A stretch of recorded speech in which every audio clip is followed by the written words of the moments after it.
welcome to another episode of Home Sweet Home. My name is Rod McCall. And I'm Scott Nichols. Dude, it is good to see you. How you doing today? I'm doing great today. You know, would you say if you're doing less than great? I don't know. I don't think I've ever done that. Okay. I mean, because So I suppose no. No. I just wonder. When you say you talk to somebody, you say hello, hey, how are you? The most, do we always say, oh, I'm doing all right, even if you're not doing all right? I think by and large we're a little bit dishonest in our public facing, relationships. I don't know. As you said that, it just popped in my mind, and I thought to myself, well, would you say otherwise? Well, if somebody asked me, I always better than average. My dad would always say, fair to partly cloudy.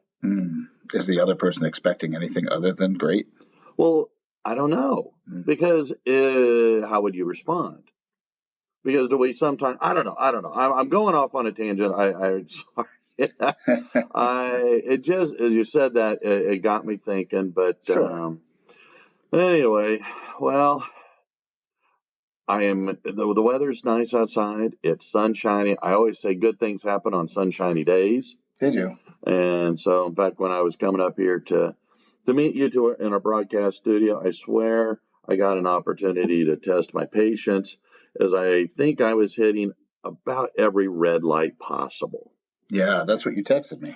So that's not a good thing. But anyway, so that got me thinking, and I was thinking maybe today we could talk about communication. Okay. What does that sound like? Something you like to talk about? Sure, it's something we all have to do every day. Okay. Well, because the one thing, and I've had to have a few of these here lately, but sometimes it is hard to have a difficult conversation without it becoming an argument. Yes. And so I ran across an article in Psychology Today. In fact, I call them an article. It's more of a blog. Okay. And so the guy on this particular one, his name is Steven Stosny, PhD. And this guy, well, I read the article and I thought, oh, okay, it's kind of interesting. And so they have a little bit of background, because I always like to look up what's the credibility of these people making statements. Because sometimes the article looks kind of interesting, but I don't know about, again, their credibility, their background. Sure. Well, this guy, his background seems pretty stellar. One, he was on the Oprah Winfrey Show. Wow. He's been on the Today Show, CBS Sunday Morning. He's been on Anderson Cooper 360. He's had articles published in the New York Times, Washington Post, U.S. News World Report, the Wall Street Journal. So he definitely gets around. Yeah. So I think that if all these other people find him interesting or valid, then maybe I could. Sure. All right. So he's talking about the idea of when you have a conversation, sometimes those conversations are the uncomfortable kinds. Maybe a supervisor talks to you, maybe you got to talk to your child about something that they've done that you don't like or that you don't want repeated. Okay. And so the question comes down to, how do you do that? How do you have a conversation, a difficult conversation, without it becoming an argument? Ooh, that's hard. Well, see, that I thought so too. When I was married the first time to Eric's mom, it was hard to have a conversation with her without it becoming a full-blown argument. I mean, I like to be right, so. Don't we all? And so But I am right, usually. Are you? Oh, sure. Just ask. According to me. Well, and that is, I think that's common response. And I mean, so I was reading through this, and the guy, this Steven Stosny, he was talking about it's a false belief, a false dichotomy, that when you're having these challenging conversations, that it's either your only two choices are either to argue or to disengage to avoid conflict. Yeah, that is a common response, right? We always hear people say, well, I'll just go into another room and, give myself some space. Or the opposite happens where you just scream at each other until everybody's crying and hurt. And no one wins. Mm-hmm. And whatever was trying to be communicated, either by us or to us, gets lost in the weeds. And now all you have is the argument that is in your memory banks and those negative emotions that usually come with it. Mm-hmm. Yeah, everything festers. And you never win. Even if you win, you still lose. Sure. And so, anyway, he had some interesting perspectives and points of view, and I thought, well, maybe today we could explore some of his ideas. Okay. And so he started with the idea, a definition of argument. All right. And in fact, he says argument has a couple of dictionary meanings. And he says that argument is a reason or set of reasons given with the aim of persuading others that an action or an idea is right or wrong. Okay. He also said there's another definition. He says an exchange of diverging or opposite views, typically a heated or angry one. Mm. And I guess why this resonated with me is because I have a hard time with this. I have a hard time trying to explain or discuss without allowing emotion to take over. And I then do one of the two things. I either enhance the argument, raising voices, sure, yelling, screaming, whatever. That always works. Oh, yeah. Totally convinces the other person that they were wrong and you were right. Yeah. Or the other option of, you know what? Fine. You're right. I apologize. My bad. And you shut down. Sure. Because both of those, you and I know from plenty of years of experience that doesn't work. And it creates all kinds of issues. And so he was saying that you can have a discussion, a respectful exchange of information that if you can, and this is something that has taken me some practice. I'm still a long ways from it, but you can have these conversations, this exchange of information with lowering the emotional response. Okay, interesting. And so, I don't know. He said there is a difference between a discussion versus argument. Oh, definitely.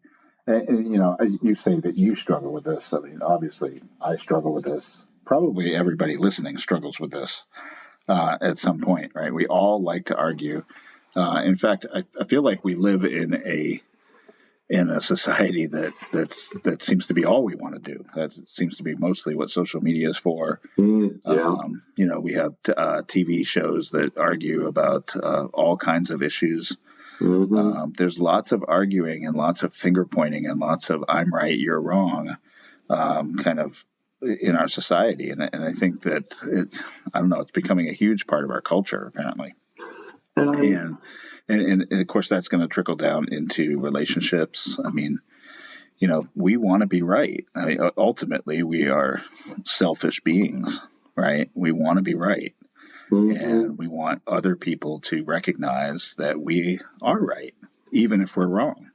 Well, and how many times does an argument start when somebody says, I really wish you wouldn't do this. I really wish you hadn't done that. Sure. And we become immediately defensive. Mm-hmm. And that fight or flight mentality kicks in. And in your attempt to explain yourself, to talk yourself out of trouble, yeah, well, that just ratchets up sometimes that emotional involvement. And you feel that I'm being attacked. And I have been so guilty of this. Yeah. It's, I mean, I think we all are, right? I mean, it's not just you, but we're definitely.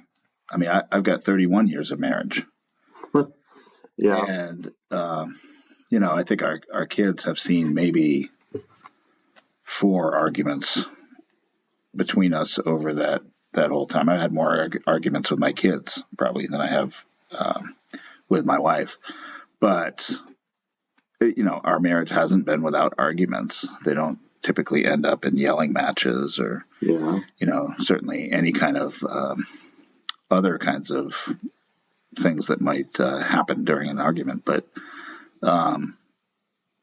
we still argue, right? We still argue. We still have gone to sleep angry, yeah. which is a bad thing in my book. I don't sleep near as well when that has happened. Yeah, and we've still tried to have each of us our own way on things and try to be the one that's right. And ultimately, it comes down to, if you want to resolve it, somehow you have to get to a respect enough of the other person to be like, you know what, this isn't that important to me, and I know it's important to you, and we're just going to figure out a way to move on with it from this.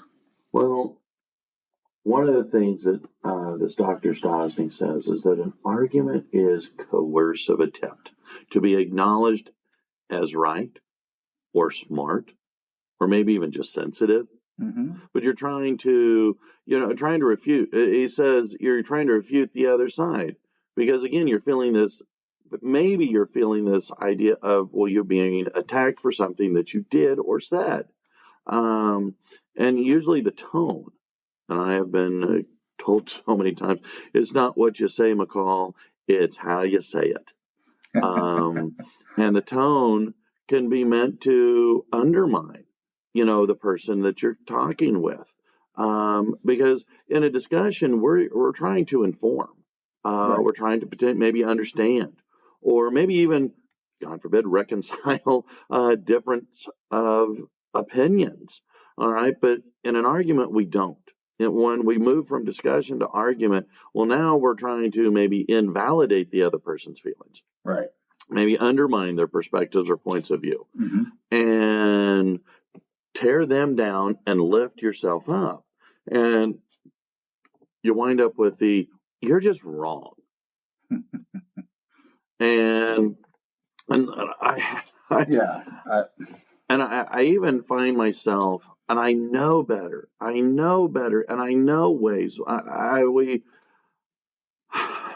We all know that if we just tell the other person they're wrong, that ends the argument. Yeah, that's worked right. How many times? I mean, if you've ever tried that, it definitely does not calm the other person down, right? No. So, try it again. We've talked before about this seeking first to understand, right, before being understood. And I think that's such an important part of this, is that, our feelings, are what we think about ourselves, all that stuff is not necessarily the most important thing. Well, we have to take into account the other person. Yes. I mean, they are a person, and if we're in a relationship with them, we have some definite level of respect or love or whatever for them. Those actions, or those kinds of actions, don't validate those feelings to the other person. And that's something else that Stosny talks about, is that when we move from the conversation or discussion stage into that argument stage, now it's a power struggle. And this whole idea of, again, pushing, you're getting more animated, more agitated, your volume of voice skyrockets. Yeah. And I know this, and I am not, I'm better. Sure. But I've got a long ways to go. And I find that, in working with kids, a lot of times it's hard to have a conversation with them, because sometimes the conversation we're having is an unpleasant one, because you're messing up in class, you're being loud, you're not doing your work, you haven't come in. It's been a month since, you missed this particular assignment, you haven't bothered to come in. Well, hey, congratulations, you're failing. I've had all those in the last few days, but it is, that's just with kids. But when you're dealing with people that you love, your own children, your spouses, your in-laws, even your good friends, it's hard to express what you're feeling, in a way that doesn't come across as attacking, as a negative, in a way, to share that, hey, look, I want to share this with you, and I, don't want you to take this the wrong way. I'm already taking it the wrong way if you say that. And and so it is tough. And we were taught, one of the school districts I worked at, we went through this thing called love and logic, and how to talk with people. In this case, we were talking with kids. Yeah. How to diffuse. You got a kid that's acting up in class. Well, you don't want to get into a power struggle with them, because it's just a lose-lose proposition. Absolutely. Even if it's a temporary win, it's a long-term loss. So how do you get what you want without arguing with a kid in class? Mm-hmm. And so I found that sometimes when my brain actually kicks in before the emotion does, this stuff actually works. Yeah. And a lot of times it starts with a compliment. Yeah. But see, again, you're showing some respect or interest in the other person. Well, right. Mm-hmm. No, and that's where, with, like I say, with this love and logic, it was, and a lot of my emails that I will send to parents or to kids, I'm starting with a positive. Yeah. And I think that if you can start with a positive, I want to say thank you. Mm-hmm. I'm recognizing what you've done. In the future, would it be possible? Could you, when you're doing this, when you're doing that, could you maybe tweak it a little by doing something slightly different, whatever that might be? You're doing okay, we'll go back to your famous unloading the dishwasher. When I thank you very much. By the way, I was just completely wrong. Okay, fair enough. But the idea that, first of all, acknowledging, thank you for emptying the dishwasher. I sincerely appreciate that. I didn't have to ask you, so thank you. Or I did ask you, and you did it. You reacted in a timely fashion. You unloaded it. That would have been awesome if she was finished unloading it before I started unloading it on her. But yeah, I get what you're saying, right? Like, you got to have, there has to be some respect there. You can't have your relationship be all negative. Well, right. You have to have times when you mention the positive. But certainly, if you're going to bring up something that you want to discuss that is going to cause some level of upset to the other person, you do want to start that out with some positives. And that usually happens. At least this is things that I have learned. In, like, going through the divorce and being part of the divorce group that I was, helped you process what was going on. And a lot of times everything came down to arguments. And one of the things Stosny says in his article is the goal of an argument is not to find the truth. The goal of this argument now that you and I are having is for me to prevail. And so what I have learned is, when you're having this argument, before you get to the argument stage, before you even get to this discussion stage, get out of the emotion stage. Do not respond immediately. Right. Take the opportunity, take minutes, take hours, take a day to calm yourself down and think about what it is that you were upset about and go into this conversation, this discussion, with your emotional level low. See, now in doing that, because I've done that in the past, and there are times when I've done that, and then I've come to the conclusion that this thing doesn't really matter, and I don't need to argue it. And then, ta-da! You've stayed in that discussion stage, and maybe that discussion was just yourself, but you have avoided a potential argument by deciding just how important is this. And when I can do this, when I can take that step back, right, I do much better. Because a lot of times, yes, I would come to the same conclusion you do, that, wow, it's not even, this is a non-issue. I am overreacting to something ridiculous. I don't need to do this. Sure. And so again, these are kind of some of the things that Stosny in his blog are kind of bringing out. And he was saying that, sometimes arguments take a very long time to recover from. Oh, yeah. And of course, that depends on what the argument's about. I mean, if somebody's having an affair, relationship, right? I mean, that's going to result in some arguments that are, and just the, even if you come out on the side of, oh, I did it, or, and you're contrite about it. There's some contrition there, but you still have hurt the other person, and even just in an argument, you can do that, right? Because words matter. Yes. They words can matter big time. Cut like the sharpest knife. Yeah, and so, however you go about that argument, you could be causing some serious long-term damage to the relationship. It can damage trust. It can damage respect. It can lead to more arguments because the person isn't going to respond to you anymore the way that you wanted them to. Well, totally agree. And one of the things, and again, this is a weakness I have, but a lot of times it's not.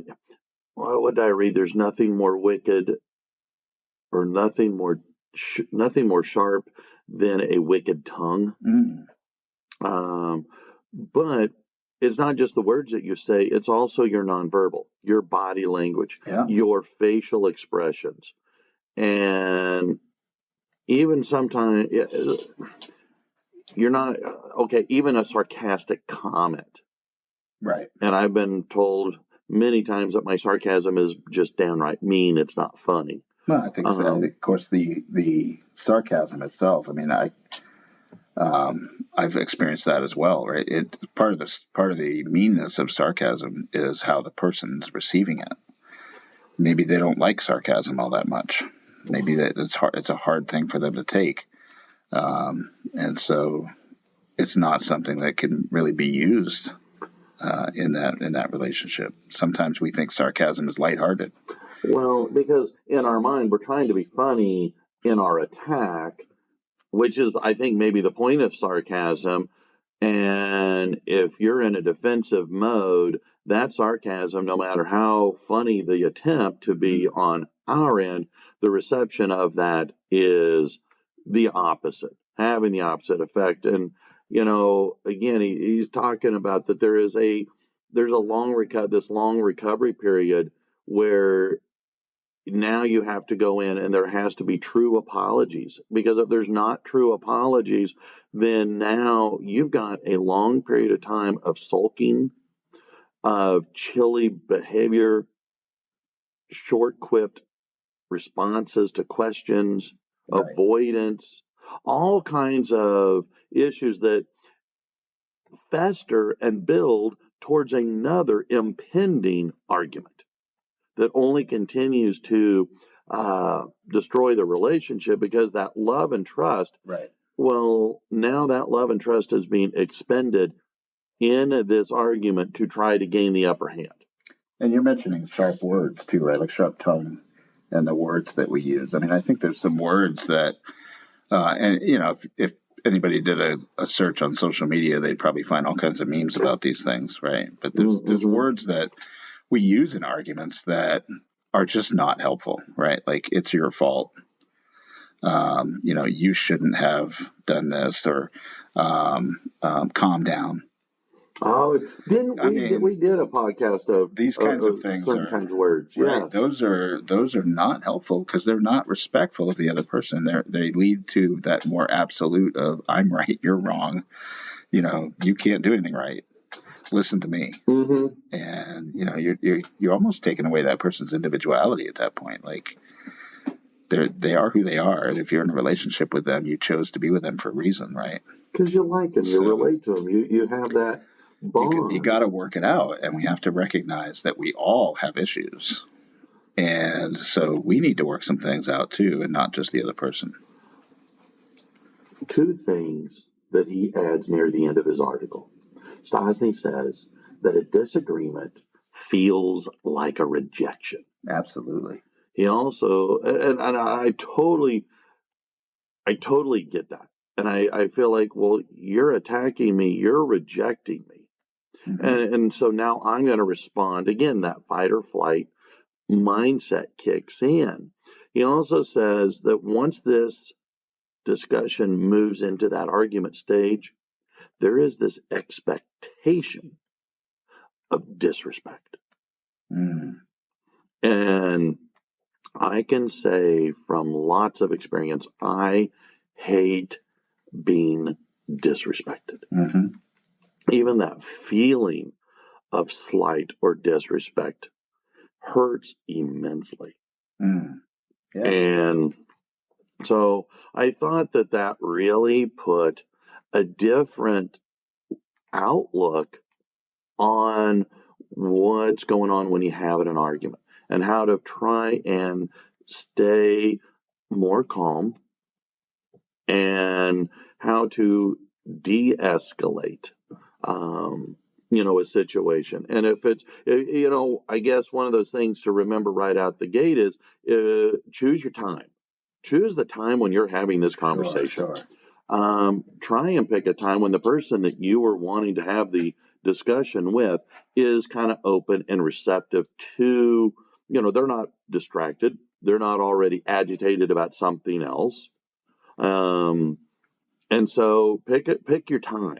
So I think it's good to recognize some bad times, right? So, I mean, like, as my wife's walking out the door, that's probably not, to go to work, that's probably not the best moment to engage in a discussion about something that I might not be happy about. Mm-hmm. I think while you're driving, right, it's probably not the best time.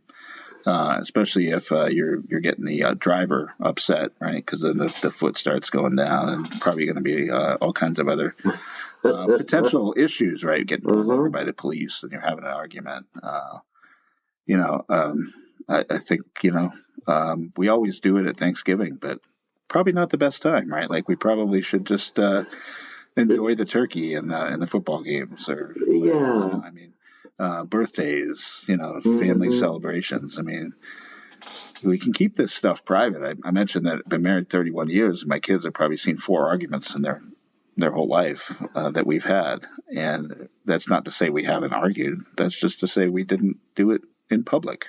Well, and so, yeah, taking it out of the public view, because now you got those bystanders, and you're trying to get those bystanders on your side. Right. And so one of the things that Stosny encourages, he says, okay, and this is kind of where that love and logic training I went to many years ago, but how he basically says, try and protect your partner, whoever you're having this conversation with, from feeling rejected. Mm-hmm. Let them know that they are actually valued, and that you're trying to protect them from something bad.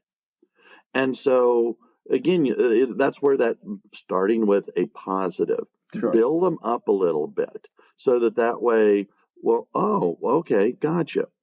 And that way I guess the criticism that you might feel is kind of buoyed by, well, you started out with these. This is what you're doing really well, and the only thing I just wish maybe you would tweak this, adjust that. Sure. And it's okay for us to have our opinions, to have our preferences, our beliefs, but you also need to respect the other person's rights to have their own beliefs, their own opinions. And if you can recognize these vulnerabilities in your partner before you begin the discussion, or if you notice that you're right, the timing isn't right, you know what? I tell you what, just stop, change the subject, do whatever you need to do. And in your mind, we're going to table this discussion for another time. Right. And that way you can avoid because again, once you go to the argument, once this discussion de-evolves and now you're yelling and screaming, boom, it doesn't matter what you were trying to achieve. You have failed epically. No, it's over. And you have created a whole new mess load of problems that you're going to have to deal with later. So, yeah, I mean, at that point, you're going to need a third person to let you know what you're doing wrong. So that's where we get into counseling and all that kind of stuff. But we gotta have some respect for the other person. So doing it in public is bad. We want to do these things in private, offer them the positives and the respect and all that they deserve, right? In that.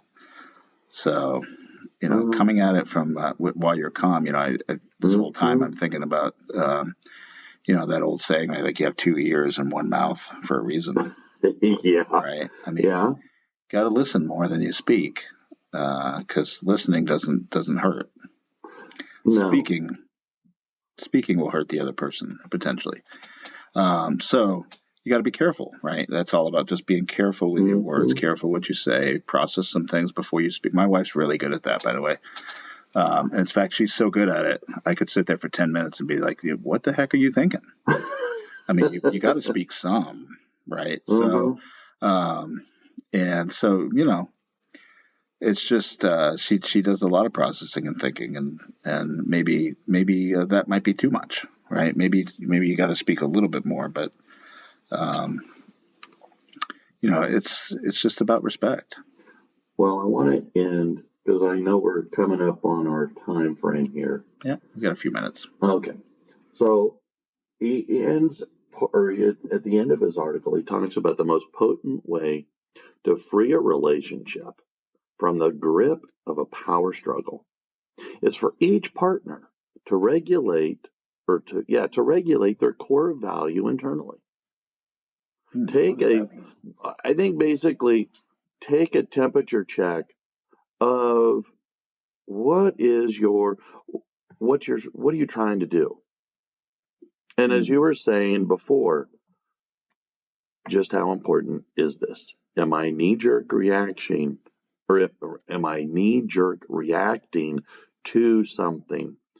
Or does this fit with overall betterment for our relationship, our family moving forward? Right.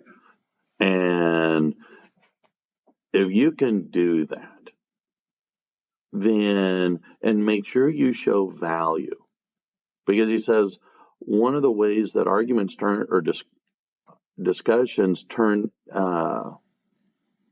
arguments turn into discussion. Yeah, basically, if you can show value to each other, and again, show that our connection is more important than any disagreement.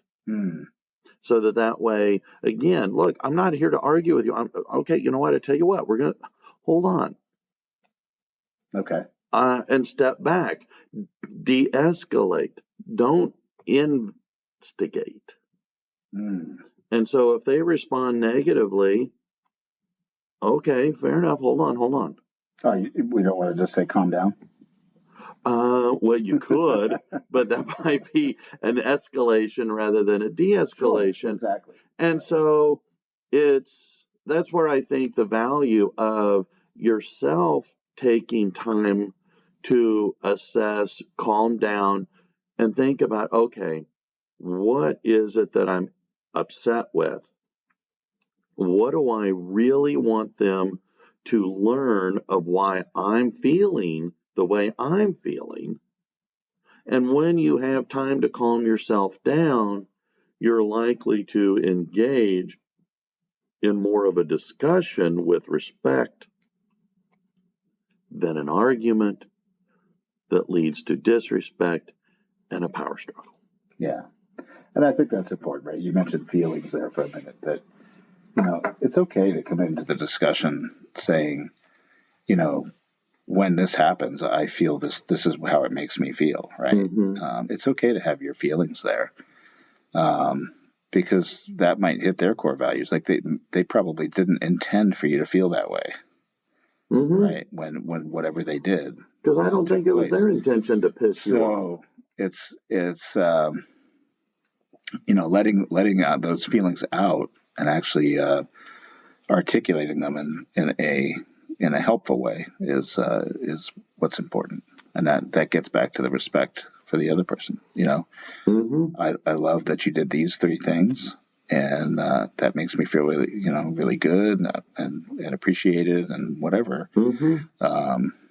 The other day this happened, and it just made me feel this way, right? Yeah. And it's not, it hasn't been a good thing, and I feel like there's tension between us, and we want to get that ironed out, because I value you. So however, I mean, that's just kind of an example of how we might approach it, right? Sure.